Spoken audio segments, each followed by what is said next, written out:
On the edge of a dying battlefield, an alien warrior stood defeated. Her army gone, her fate sealed, until a human soldier stepped through smoke and gunfire to shield her from death, not with bullets, but with an ancient vow. What began as a single act of defiance would spark a chain of events powerful enough to challenge two civilizations and rewrite the very meaning of war. If you're new here, make sure to subscribe to the channel and show a thumbs up by liking the video. Now let's move toward this wonderful story. The battlefield was quiet now, but not in peace. Smoke curled into the sky, black against the fading light, while the ground still smoldered from blasts and fire. Wreckage lay everywhere, burned machines, broken armor, and the silent bodies of the fallen. In the middle of it all, near the edge of a shattered bunker, an alien warrior struggled to breathe. Her name was Embra, a Kravari battle captain once feared across 6 systems. Her armor was cracked, half of it melted against her skin. Her blade, once a symbol of her rank, lay snapped in the dirt beside her. Blood, dark blue and thick, ran down her temple and along her cheek. She could barely lift her head, but her eyes still burned with defiance. Her squad was gone, her people defeated in this final stand. The humans had surrounded the field. They were closing in. Embra had never known defeat before. She had grown up with war, raised to believe that strength was survival and surrender was shame. Now she could hardly move, her strength bleeding out of her with every breath. Still, she dragged herself behind a slab of broken metal and gritted her teeth, waiting for the end. She heard the crunch of boots, the soft clicks of weapons being primed. Human voices echoed firm and cold. "Drop your weapon," someone shouted. "You're surrounded." She didn't answer. She had nothing left to drop. Instead, she pushed herself upright, her legs shaking beneath her, and stepped into view. 10 human soldiers stood with rifles aimed. One of them, the tallest, stepped forward. His armor was dark, his helmet hiding his face. His voice cut through the smoke like a blade. "Surrender." Embra lifted her chin.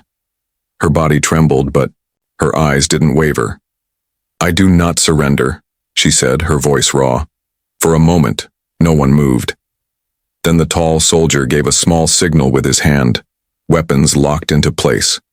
Embra closed her eyes. So this was it. She would die standing, if nothing else. But then something strange happened. A soldier broke rank, stepping in front of her. Embra's eyes flew open in surprise. The man removed his helmet, revealing a rugged face lined with old scars and sharp blue eyes. He turned to his fellow soldiers, standing between them and the injured Kravari. "Hold your fire," he said. The soldiers hesitated. "She's under my protection now," he added. Confusion rippled through the group. "Lieutenant Holt?" one asked. "You can't be serious." "I am," he said. "She's been defeated. I claim her by the right." Embra's heart jumped. She had heard whispers of this ancient human law. If a soldier saved an enemy in battle, they could take full responsibility for them. A forgotten tradition, rarely used. A life spared, not as a prisoner, not as a trophy, but as a vow. The other soldiers lowered their weapons one by one. Silence followed, broken only by the wind and the distant crackle of fire. Embra's legs finally gave out. She fell forward, but strong arms caught her before she hit the ground. The man, Lieutenant Darren Holt, gently lowered her and looked into her face. "You'll be safe," he said softly. "I won't let anyone hurt you." She wanted to reply, to ask why, but darkness swept over her before she could speak. When Embra woke, she was in a clean room with soft lighting. The bed beneath her was warm. Her wounds were dressed. Her armor was gone. Her wrists were tied, but gently, with soft restraints, not chains.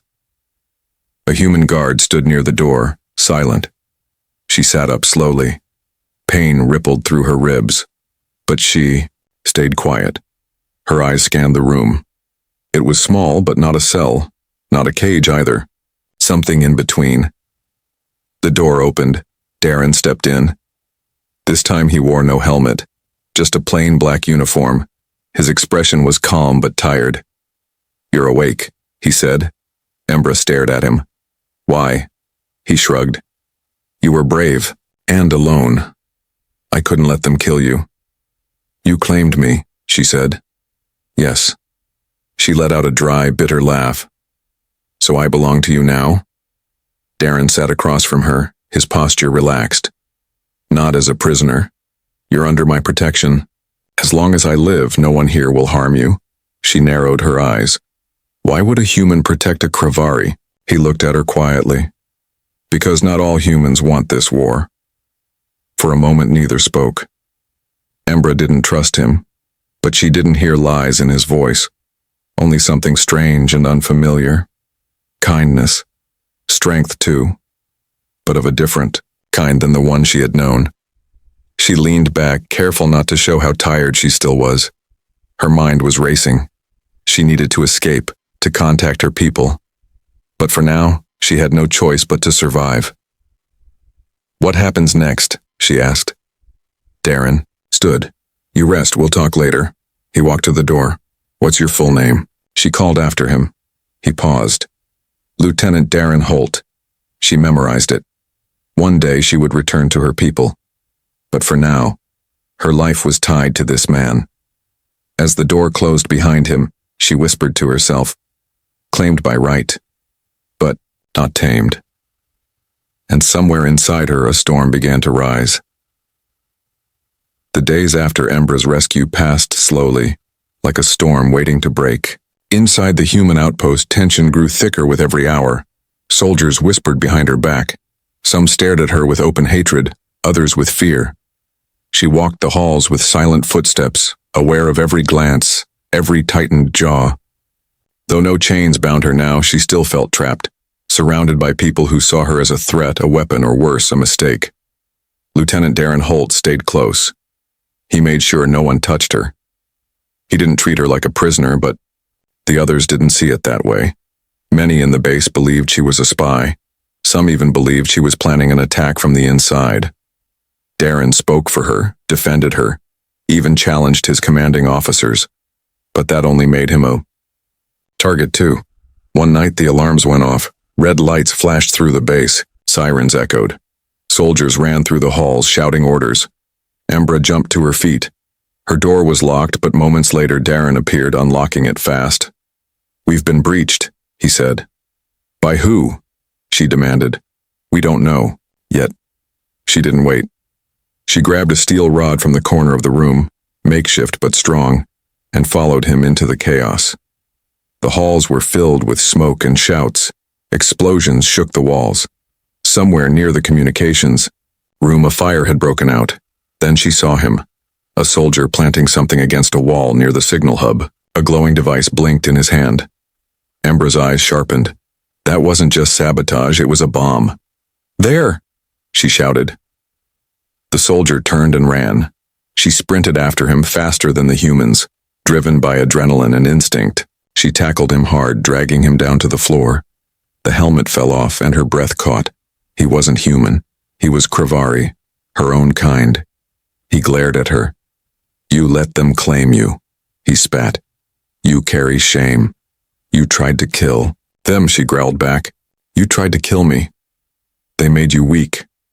She didn't reply. Instead, she raised the rod and drove it through his chest. The light in his eyes vanished. Darren arrived seconds later, wide-eyed. Was that one of mine? She said quietly. In disguise. Later, when the fire was put out and the base was secure again, Embra sat alone in the medical wing. Blood stained her hands, but her face showed no emotion. Darren entered, calm but concerned. You didn't have to help, he said. I didn't do it for you, she replied. Then why? She hesitated. Her voice dropped to a whisper.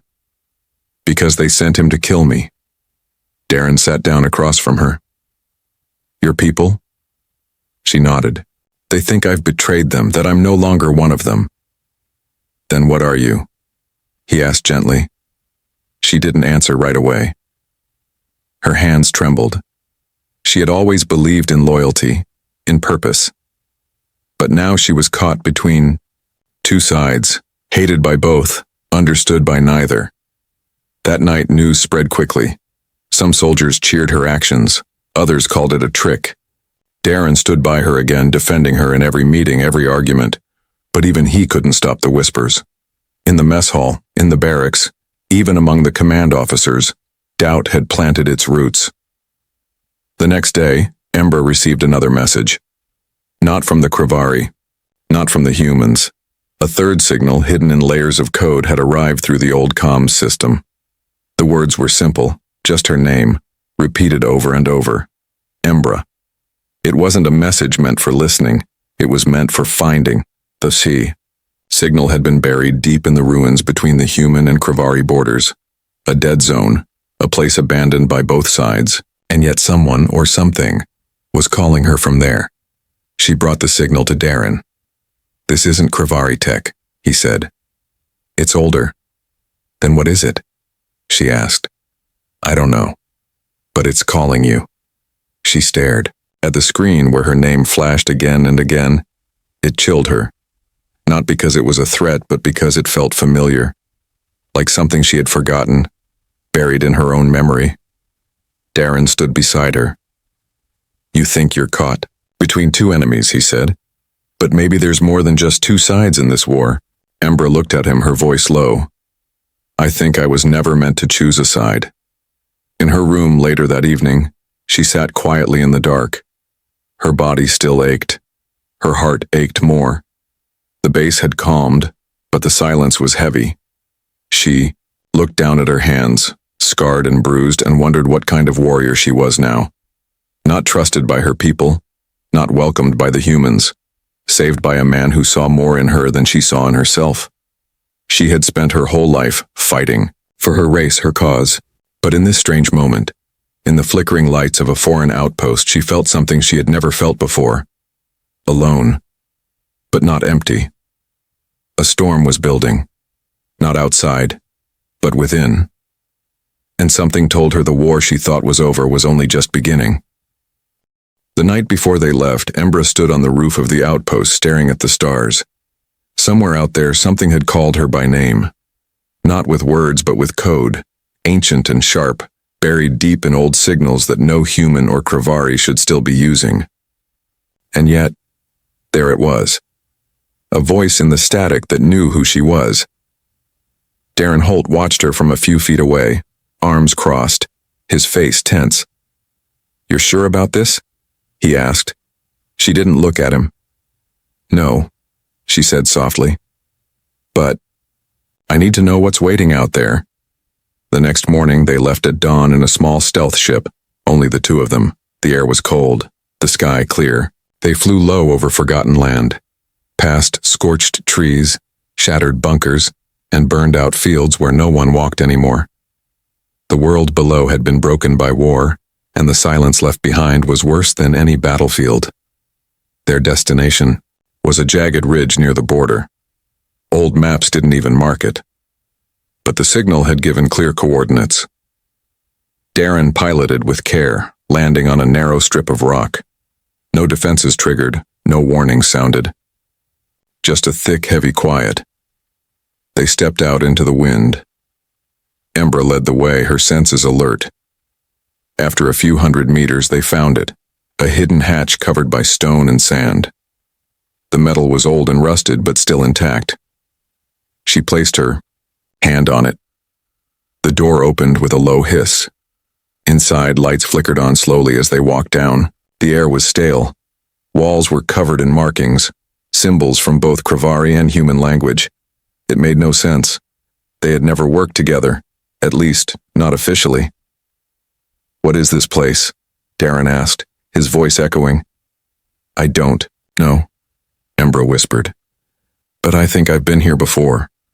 They moved through a corridor lined with shattered monitors and broken glass. Desks were overturned. There were signs of a rush, like everyone had fled in a panic. And at the center of it all was a vault, sealed and humming with power. Darren managed to unlock the door using his military override codes, though he had to. Try 3 times. The door creaked open to reveal a single glowing pod inside. A figure floated within. Female, Kravari features, but not just that. There were human traits too. Softer lines, a different bone structure. Embra stepped forward slowly, her heart racing. It was her. Same face, same scar, same eyes, but asleep, unmoving like a frozen memory. What is this? Darren breathed. Embra's hand shook. A screen beside the pod flickered to life. An old recording began to play. A human scientist stood beside a Kravari elder. Dust covered the screen, but their voices were clear. Project Emberlight. Day 1. The hybrid prototype is stable. Memory suppression successful. Field test to begin in 48 hours. The words hit Embra like ice. I wasn't born, she whispered. I was made. Darren turned to her, but she didn't meet his eyes. Her thoughts were spinning, breaking apart like shattered glass. She stumbled back, gripping the wall. I don't understand, she said. My parents, my training, my life, manufactured. Darren said gently. But that doesn't mean it wasn't real to you. She shook her head. If they built me to be a weapon, everything I've done, even rebelling, maybe it was all part of their plan. No, he said, stepping closer. You made your own choice when you saved us. You chose something they never expected. Her chest tightened. The silence of the underground lab felt like it was pressing in, too loud to breathe through. She remembered the signal. The message that called her here. The voice that had known her name. It wasn't just calling her. It had been tracking her, testing her. She turned back to the screen. The last line of the recording was faint, almost broken. If war continues, the hybrid will initiate protocol reset. Peace by extinction. Darren looked at her. They didn't build you to save us. They built you to erase everything. I have the power to end both sides, she said softly. But do you want to? She didn't answer. They left the vault in silence. The air outside felt colder now. Different. Like the world had shifted while they were underground. Back at the outpost, Darren handed the data to the command team, but kept the truth about Embra to himself, for now. Embra, meanwhile, didn't speak to anyone. She sat alone in her room, staring at her reflection in the darkened glass. Who was she now? A soldier? A copy? A weapon? She didn't know. That night, the strange signal returned. Stronger this time. But it didn't say her. Dammit said, final stage ready, awaiting activation. Embra didn't sleep. She just sat in silence. Her eyes open. Her mind caught between past and present. Between fear and choice. Something was coming. And this time, it was coming for her. The skies above the outpost turned dark, not with clouds, but with the shadows of warships. Kravari destroyers hovered in silence, their weapons powered but still cold. Across the valley, human dreadnoughts lined up in formation. Both sides had responded to the same signal. Both sides now knew that Embra was not just a soldier or a survivor. She was something far more dangerous, something they didn't understand. And that made her a threat to everyone. Embra stood at the center of the base, surrounded by soldiers who didn't know whether to salute her or arrest her. She didn't blame them. She barely knew what she was herself anymore. She had been made to be a weapon shaped from two enemies designed to do one thing: end war by ending everyone. And now that truth was waking up inside her. Lieutenant Darren Holt stayed by her side, his hand never far from his sidearm, though not for defense against her. He didn't trust the ships in the sky or the commanders behind them. He trusted Embra, maybe more than he trusted his own chain of command. She was calm, but he could see the storm beneath her skin. A strange glow had started to pulse faintly in her veins, like a heartbeat made of light. She hadn't told him everything yet, but he knew the truth was close, and it scared him. A message echoed through the base, broadcast from both fleets. It was short and final: surrender the hybrid, or face complete destruction. Embra listened, without blinking. She had expected this. Darren looked at her, but she gave no answer. Later that night, she stood alone beneath the stars, her feet on the cracked ground of the courtyard. The silence stretched, broken only by the soft hum of distant engines. Inside her, the activation code continued to pulse. It wanted her to decide, not with a weapon, not with a plan, but with herself. She could feel something deep within her programming, something old and hidden, unlocking. Darren approached slowly, his voice quiet. "You don't have to do what they made you for." She turned to him, her face unreadable.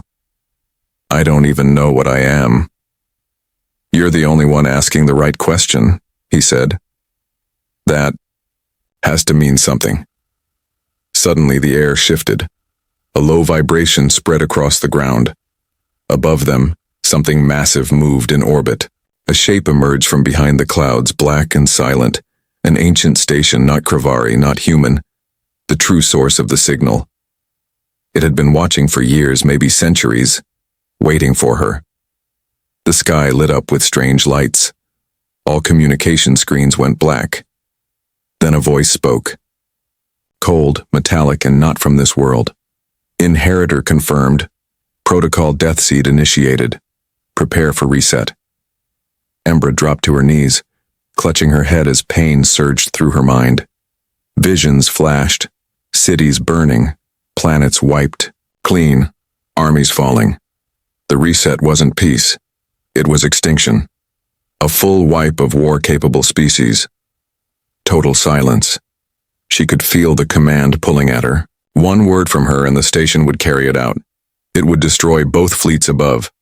It would burn Earth and Kravari worlds alike. The system would start over. A quiet galaxy. Empty but calm. The creators of the protocol had believed this was the only way to stop war. But Embra wasn't ready to obey. She gritted her teeth and fought against the code. The pain was sharp, but her will was stronger. The voice echoed again. Reset required. Confirm authority. "No," she whispered. "I am not your tool." Inside her, something shifted. Instead of accepting the protocol, she rewrote it.